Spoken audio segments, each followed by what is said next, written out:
चलिए जी बच्चों, अब नया क्वेश्चन, अगला क्वेश्चन स्टार्ट करते हैं। And this is question number 9.36 और न्यू किताब के हिसाब से दिस इज 9.30। और ये क्वेश्चन है, a Cassegrain telescope uses 2 mirrors as shown in figure. Such a telescope is built with a mirror 20 millimeter apart. If the radius of curvature of large mirror is 220 meter and the small mirror is 140 millimeter, where will the final image of the object at infinity be? अब इसके अंदर में जैसे इन लोगों ने बताया हुआ है कि 2 मिरर्स हैं, एक मिरर कॉनकेव मिरर है, एक मिरर कॉन्वेक्स मिरर है, और ऑब्जेक्ट हमारा इंफिनिटी के ऊपर है। यहां पे हमें बताया गया है कि object is at infinity, infinity के ऊपर ऑब्जेक्ट है।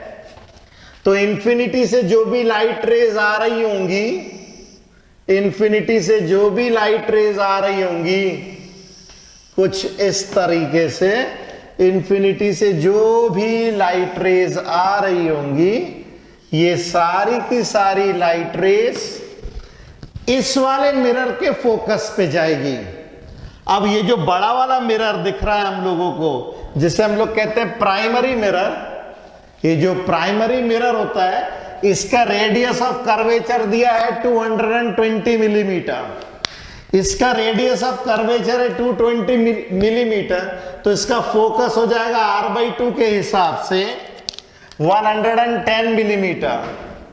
करेक्ट। इसका मतलब ये है कि ये सारी की सारी लाइट रेज, ये सारी की सारी लाइट रेज कुछ इस तरीके से आएंगी, ऐसे। ये सारी की सारी लाइट रेस कुछ इस तरीके से आएंगी और ये सारी की सारी लाइट रेस मीट होगी, यहां पे मीट होंगी,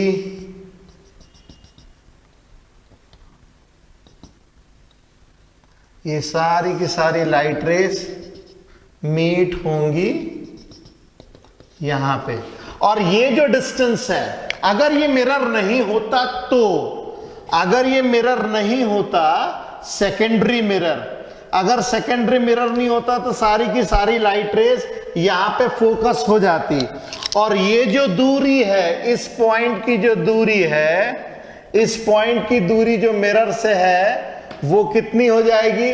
110 मिलीमीटर, क्योंकि ये तो इसका फोकस है ना। This will be equal to 110 millimetre. ये 110 मिलीमीटर के ऊपर अपने फोकस पे इसको फोकस कर देगी। जो भी पैरेलल रेज आएंगी वो इसके फोकस पे चली जाएंगी। मगर फोकस पे जाती इसके पहले ही आपने एक दूसरा मिरर लगा दिया यहां पे। This is called as secondary mirror. ये हमारा जो है प्राइमरी मिरर है, ये हमारा जो है प्राइमरी मिरर है, और ये सेकेंडरी मिरर हमारा जो है बीच में ही आ जाता है। सेकेंडरी मिरर बीच में आ गया। अच्छा, सेकेंडरी मिरर और प्राइमरी मिरर के बीच में दूरी 920 मिलीमीटर है। सेकेंडरी मिरर और प्राइमरी मिरर के बीच की जो दूरी है, दिस इज 20 मिलीमीटर। ये 20 है और ये जो है 110 है। This is 20 and this is 110। थोड़ा फिगर भले अजीब टाइप का बना है, मगर ये जो है यहां पे हम लोग क्लियरली देख सकते हैं कि इसके लिए जो ऑब्जेक्ट का काम करेगा वो ये पॉइंट करेगा, और यहां से लेकर यहां तक की जो दूरी है, this will be equal to इतना distance. This is 110 minus this 20, तो दिस इज 90 मिलीमीटर हम लोगों को मिल जाएगा। ये डिस्टेंस कैसे निकाली मैंने?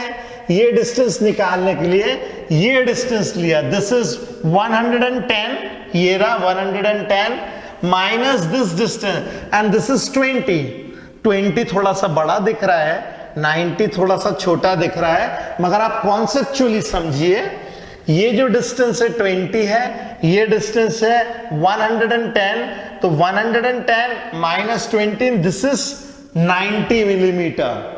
ओके, उसके बाद में इस सेकेंडरी मिरर ने क्या किया, इस सेकेंडरी मिरर ने जो है ये सारी की सारी लाइट रेज जो है वो यहां पे लेकर के गया और यहां पे हम लोगों ने उसको ऑब्जर्व कर लिया। यहां पे हमारा ऑब्जर्वर बैठा होगा, यहां पे जो हमारा ऑब्जर्वर होगा उसने ये देख लिया, यहां पे ये हमारे ऑब्जर्वर ने इसको देखा। ठीक है, तो अब वो ये पूछ रहा है कि फाइनल इमेज कहां पे बनेगी, फाइनल इमेज कहां पे बनेगी ये। तो मैं सेकेंडरी मिरर लेता हूं, मैं लेता हूं सेकेंडरी मिरर, और सेकेंडरी मिरर के अंदर में अपन देख सकते हैं इसकी जो फोकल लेंथ है, फोकल लेंथ कितनी है सेकेंडरी मिरर की, सेकेंडरी मिरर की फोकल लेंथ है 70 मिलीमीटर। इसकी फोकल लेंथ जो है दिस इज 70 मिलीमीटर, क्योंकि इसका रेडियस ऑफ कर्वेचर 140 मिलीमीटर दिया हुआ था, तो फोकल लेंथ आ जाएगी 70 मिलीमीटर। और इसके लिए जो ऑब्जेक्ट डिस्टेंस है, ऑब्जेक्ट डिस्टेंस हो जाएगा 90 में, क्योंकि पहले वाले मिरर का जो इमेज बन रहा होगा वो उसके लिए ऑब्जेक्ट के समान काम करेगा।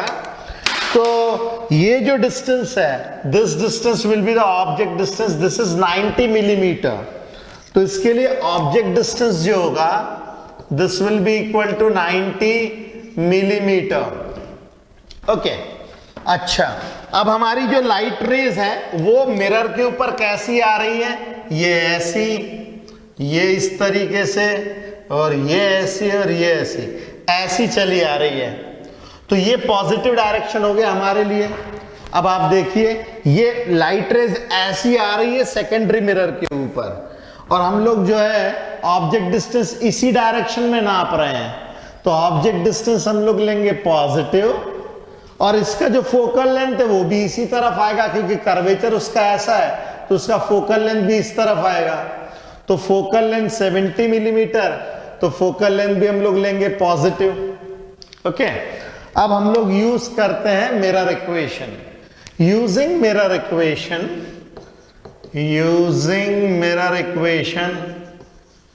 और मिरर इक्वेशन होती है 1/f is equal to 1/u plus 1/v। तो 1/v will be equal to 1/f minus 1/u, तो 1/v will be equal to 1/f plus 70 minus 1/u, this is plus 90, 9 7 63, तो ये आ जाएगा 63 630, and this is 9 minus this is 7, इसका LCM आ जाएगा 630, और ये आ जाएगा 9 सा 7 सा, तो ये आ जाएगा हमारे पास 1/v is equal to 2/630, and v will be equal to 630/2, तो ये आ जाएगा हमारे पास में 3/15, एंड दिस इज मिलीमीटर, ये है मिलीमीटर में। तो v जो आ जाएगा this will be equal to 31.5 centimetre in the right hand side of secondary mirror. जबकि इन दोनों के बीच की दूरी कितनी है 20, ये 20 है, और इमेज क्या हो रही है 31.5, यहां कहीं तो भी तो उसकी इमेज बनेगी। इफ दिस इज 20 तो लगभग इतना होगा 31.5, तो फाइनल इमेज 31.5 में बन रही है from the secondary mirror in the right hand side of secondary mirror. Okay, तो इसमें फिगर का बहुत काम है, बिना फिगर के तो इसको समझाना भी बहुत मुश्किल है और समझना भी बहुत मुश्किल है। तो अच्छा सा क्लियर फिगर बनाए जिससे आपको क्लियर समझ में आए कि इस क्वेश्चन में क्या चल रहा है। ओके, चलिए जी फटाफट कीजिए।